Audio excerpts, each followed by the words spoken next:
Well, we've been traveling and our orbits have crossed again. We find ourselves in the Waggiverse. That's right. We're going to be talking with the Waggs in just a second. Hang on.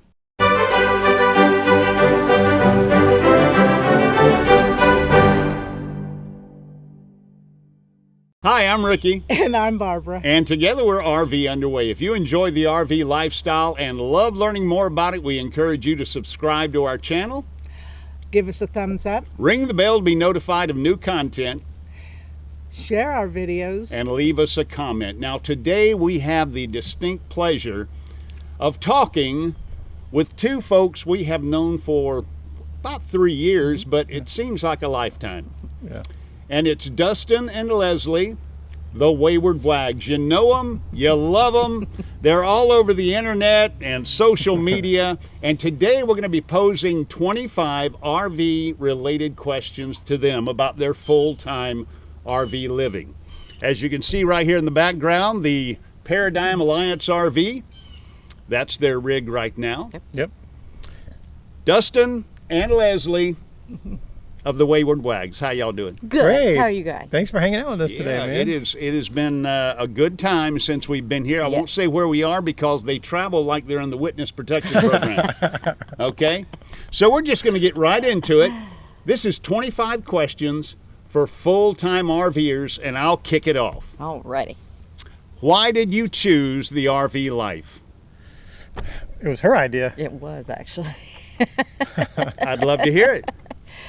We were watching TV, commercial for the RV on the go came on, and he suggested that we do that sometime. As a vacation. Yeah. Sure. Because we were in the corporate life, and we both had corporate jobs, and we're like, that'd be a good vacation. Because I never got to detach from work, from the phone. Right. So even when I was off, I wasn't off. Yeah. That's right. So I was like, we need to detach. We need to just go away so we can have a real vacation. And I was so frustrated at work that I said I would live in it if you said I didn't have to go back to work ever again. And that was it.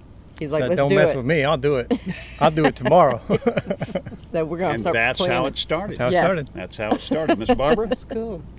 How long did it take you to downsize? Well, when we made the decision to go full-time RVing, our daughter still had 2 years of high school left. So we knew we had 2 years. So we took the whole 2 years. Yeah. So for Did us, it slow. was more of a marathon. We didn't have to rush, Yeah. and so we kind of took our time doing We did that. like every couple months a clean out, just so it wasn't as painful. You keep doing a little every few months, it gets better and better and better. So that leads to the next question. How long did it take you to decide what you were keeping, what you were getting rid of, and what you were putting in storage? I don't think it took very long. We were actually pretty good at that. I'm not too attached to things. Okay. He's a little bit more, but he did really good. Yeah, we only have a 5x10 storage that we still have at our home base. We don't have a home base, but where we launched from. Yeah. And it's not even half full. That's everything we have. Everything else we own is in the this rig. RV. All right. Well, how did you decide on where your legal domicile will be? At first, we were just going to stay where we launched from, which was Alabama, and we used our daughter for mail and for our domicile. But it got a little tricky. That was a mistake. She's not what we can call trustworthy. Reliable. Of course, she's not going to see this video, so. No. Of course, you may have already told her she's not. Oh, yeah, she knows. We fired her. Yeah. So we did that for the first 3 years or so, but we were down here in Florida for an extended time dealing with family emergencies, so we figured while we were down here, we would switch our domicile. So we recently became Florida residents.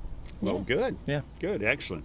Do you use a mail forwarding service? Yes. Yeah, right along the lines with changing our domicile to Florida, we lined up with Escapees. We use Escapees for our mail forwarding Escapees. service. Love it. You would recommend Escapees? Absolutely. Oh yeah, easy to as use. a good option. Yes. How did you know what type of RV to choose?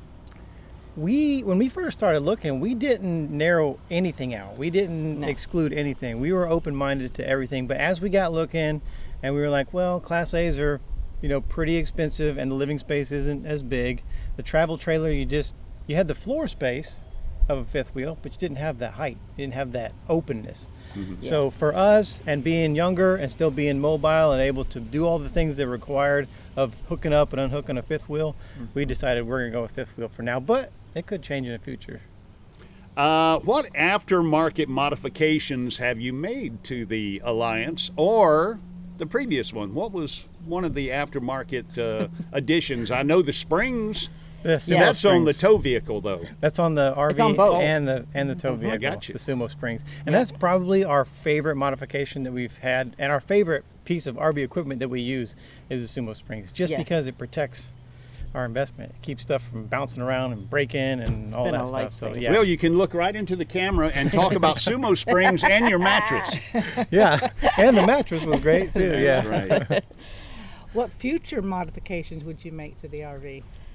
Well, we're actually talking about that as a project this year, and that is going to be maybe dabbling in a little bit of solar All right. and lithium. and lithium. Yeah. Yeah, because we don't do a lot of boondocking, No. and as a matter of fact, None at all, actually. the whole time we've been on the road, almost 4 years, we've boondocked one night. One night. It probably One was night. a truck stop or a. It was a harvest It was host. a Harvest harvest host. host. Yeah. Yeah. And we were like, not really our thing. Well, a mutual friend of ours is Jerry Mm-hmm. and Teresa, and I noticed they recently dabbled in some They did. solar and some lithium. Yes. Yeah. So we're going to dabble into it a little bit. We'd like to be able to do 2 to 3 days, Yeah. if it required in our travels, and be comfortable. So that's what we're going to slowly ease ourselves into. Now, what is one of your most prized RV appliances or accessories? Not talking about the Sumo Springs or the mattress. Maybe something you cook with, maybe something you work with, jacks, things like that. I know exactly what she's going to say. Uh-oh. You don't know. I have my opinion, and you probably have your different one. Yeah. What's yours? Well, it's the air fryer. Of course. It has to be the air fryer. I can't live without it. Yeah. Cannot. For me, the Valterra stabilizers, That's second it's for an me. aftermarket stabilizing system. You know, one goes under the stairs and then one goes in the back to minimize that rocking left to right and front to back. And we've used those from day one. Yeah. He's a and- heavy walker. We needed him. Yeah. I see them from here. Yeah.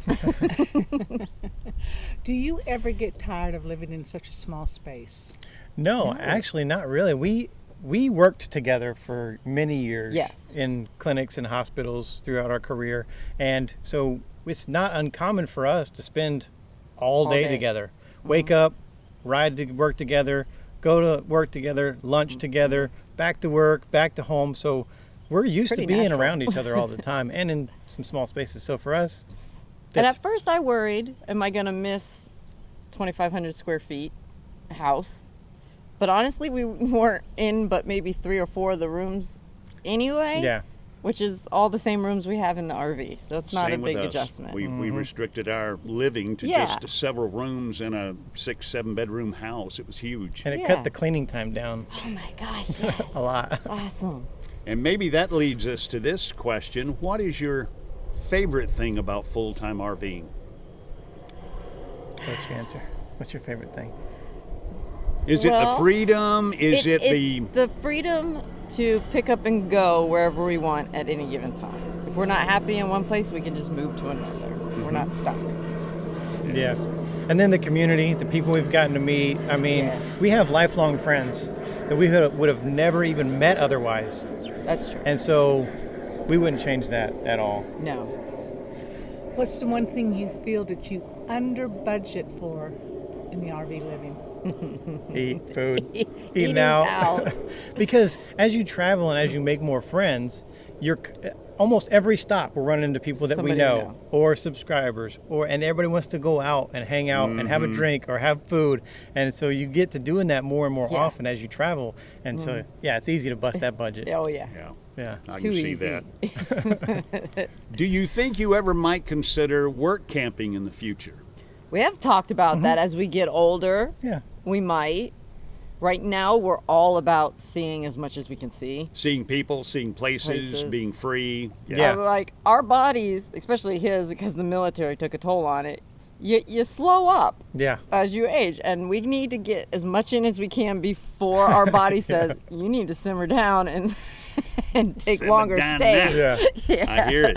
Yeah, we'd never rule it out. I mean, Or if we got into a bind Yeah. financially, that is always a great option. Sure. If you over budget and eat out too Yes, much, we- it's yeah. not gonna work. It's not gonna work. What's the hardest thing about full-time RVing? The unknowns, the unpredictables, maintenance stuff that happens, because we're planners. So we're planned out. Like right now, we're filming this in March. We're planned out through September, October timeframe. We're and booked. So when something goes wrong, it takes a lot of undoing the planning and replanning. So that is probably one of the biggest downfalls. Barbara is very familiar with that already. Yeah. So how do you keep up with your friendships while you're on the road? And family, how do you answer their questions of, what are y'all doing out there running around, ain't got a house, living in an RV? Oh, Facebook. Yeah, Facebook social is a media. big one. And our videos.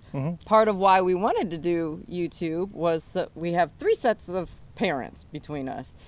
We don't want to call every week, every other week, and tell 3 sets of parents the exact same story Over and of where over we are, again. what we're doing, where we're headed next. We're like, you can watch the video. Just watch the video.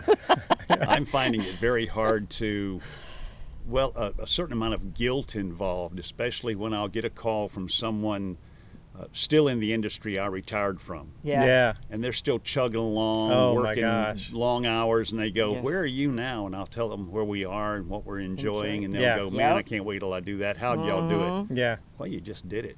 Yeah. You You just- just got to you take have the to- plunge and do it. At our age, we knew we only, in a good scenario, maybe 10 more years of health. Yeah. To the point where we're going to have to settle back down. down. So we Yeah. wanted to get that done. Yep. And it's Exactly. funny now, the conversation has gone from how are you to where, To where are are you? you? Yes. Right. Yeah. Yeah. It's so That's right. true. What are the challenges of traveling full time with Bearded Dragon? Actually, not too much. It's very minimal. And we were just talking about maybe upgrading to solar and lithium. And one of the reasons that we want to do that is because on our current setup, our factory setup, Scout requires heat lamps because reptiles can't regulate their body temperature. So that takes a lot of power to power these heat lamps. So that's one of the reasons that we don't do a lot of off-grid. So that's the biggest downfall with Scout, other than it does limit our ability to travel in ways other than Internationally. RVing. Or internationally. We can't take him across international borders. We can't take him on flights. He's an exotic, so that limits us. But day to day, he can go days without food and water. He can He can go weeks without food and water, He's- really. free range in the RV. So We don't have to come back and take care of him, let him out. We can be gone all day. yeah. So unlike a dog, Yeah. our dog is about a 5-hour dog. Mm-hmm. Unlike that, y'all can go out and stay overnight and come back Absolutely. tomorrow or the next day. Yeah, When no we problem. were still in our home and went to motorcycle rallies, we'd be gone all weekend. He's fine. Yeah. You feed him before you leave. He's good for at Does least he have a little week. helmet and some little goggles too? I He would used to have a love leather that. jacket. He had a leather jacket. He did. What technology do y'all use to improve your RV experience, your lifestyle? And I'm mostly talking about communications. Well, do you have Starlink? we do. Internet's very important. Mm-hmm. So we have Starlink, then we have a backup, which is a hotspot that's unlimited. It's very important for content creators Mm-hmm. to stay on grid when it comes to internet. Yeah. Yeah. So other gadgets, just our phones, being able to do those FaceTime meetings with friends and family. Zoom is a big one because our Zoom with company sponsors. company sponsorships. We'll have Zooms with them, and then Mm-hmm. our Wagsters, our insiders. That's right. We do Zoom calls with them, and we'll have like a drink night, and we'll get on Zoom and stuff like that. But other than that, I think there's probably a lot more that we just take for granted, that we just forget about it on a daily basis. Yeah. But those are the big ones. Just like the GPS Exactly. and the other, small Yes. items we don't Yeah. think about. We just hit the Exactly. button and go, And go. Exactly. Sure. How do you plan your RV trips? It's amazing, almost 4 years, and we've not got an app that helps us. We No. literally sit with our computers side by side, and we say, okay, we're here, and we want to go here, and we just Google map it.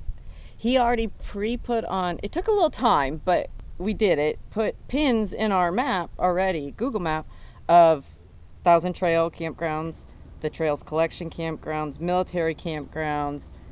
We're going to do Corps of Engineers. We're going to add that on there. That way, when we pull up our map and it highlights the route, we can see what is along that route then. And time that's using consuming at Google first, but Maps. yeah, just Google Maps.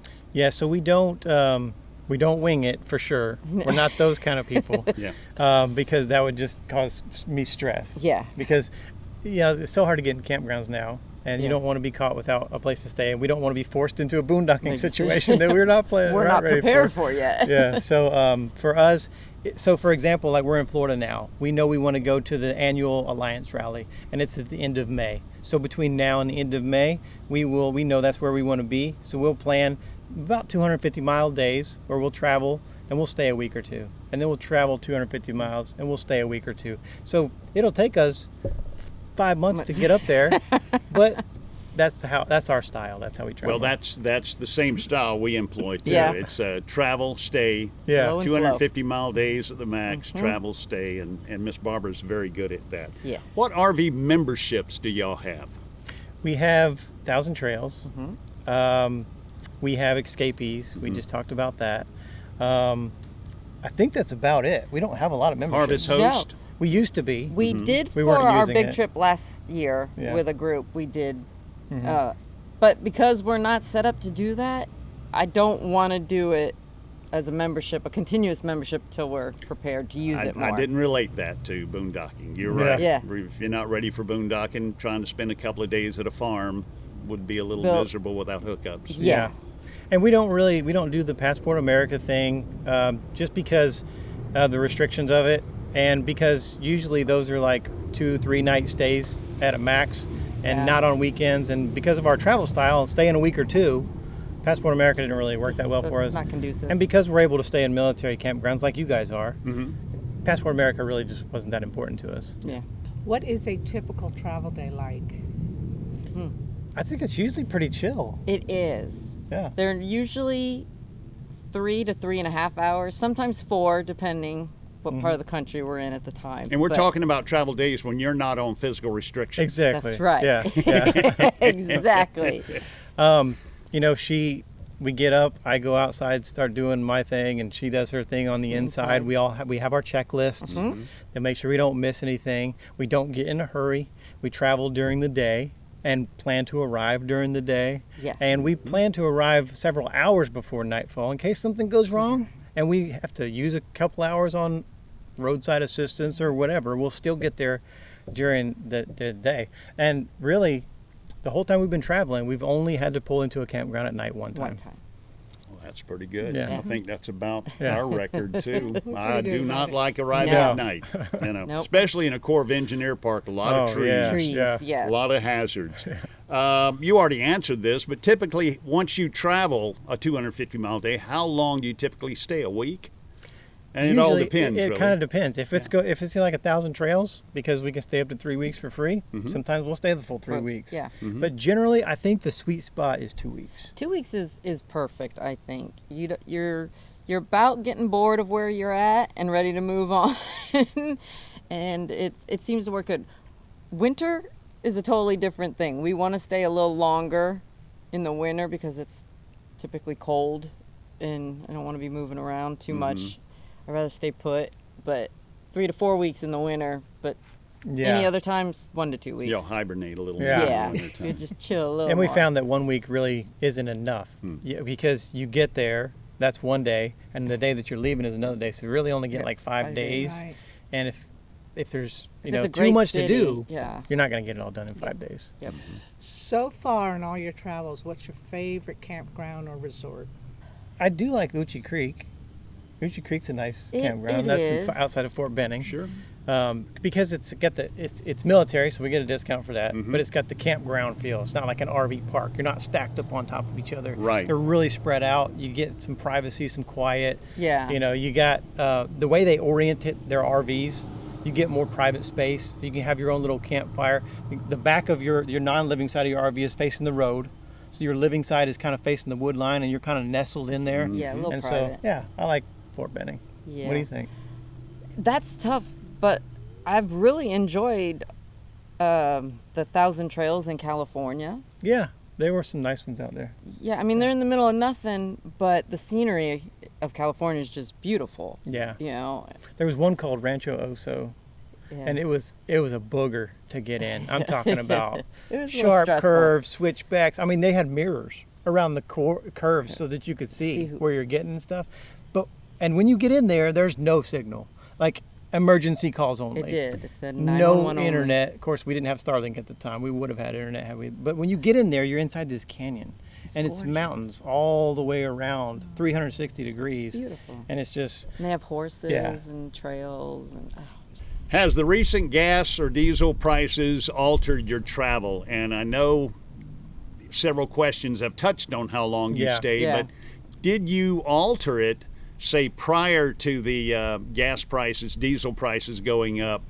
Did you used to stay less and travel more, and do you now travel less and stay more? No, the travel didn't change. No. But the radius of how far from that campground we were willing to travel to go explore changed. so what we call our fun radius. Our fun Your radius. fun radius. So we're at the campground, and our fun radius used to be hour and a half. We'd go an hour and a half in any direction to go see something cool. Something cool. Well, that radius kind of shrunk down a little. The I fun got you. radius shrunk down a little bit. It did.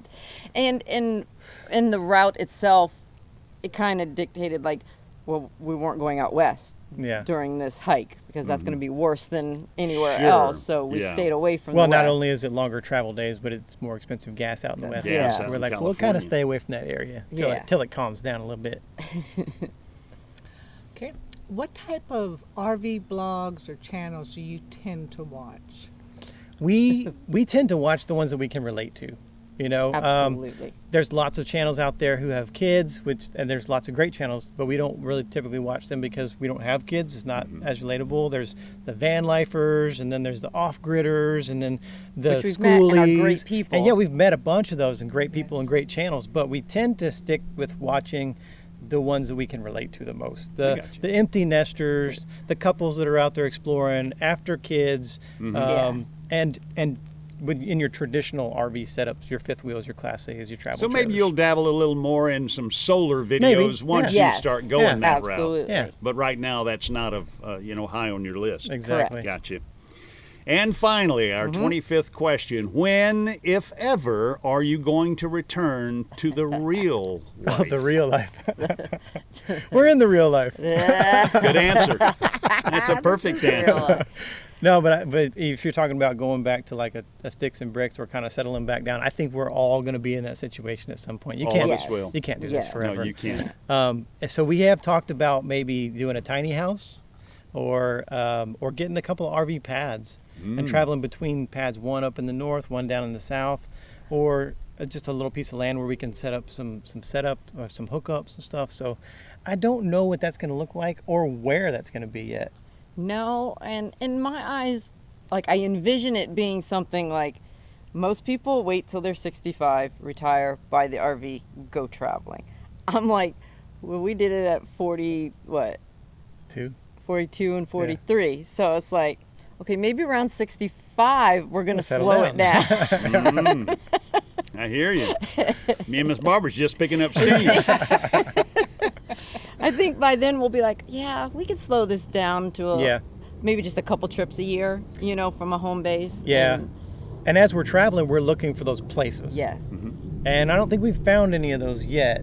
But I think once you see it and you hang out there for a little bit, you go, okay, this could be it. This could be a spot. And I think we'll start seeing a lot more folks doing Doing it, that, and there'll yeah. be a lot more videos Oh, yeah. about states that are RV friendly Friendly. and Yeah. taxes and the counties and things like that. So Exactly. And that is one of my pet peeves for people who are content creators who settle back down.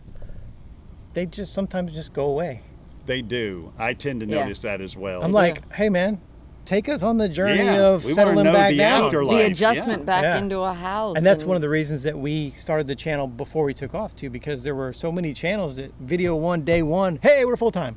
Yeah. Well, how the hell did you get there? Yeah. What did that look like? Yeah. So we want to see it on the front end and we And want to see it on the on the back back end. Yeah. Excellent. That's 25 questions with full-time RVers Dustin and Leslie. Scout's inside. We'll put a gratuitous photo of Scout in here right now. So there he is right there. Isn't he good looking?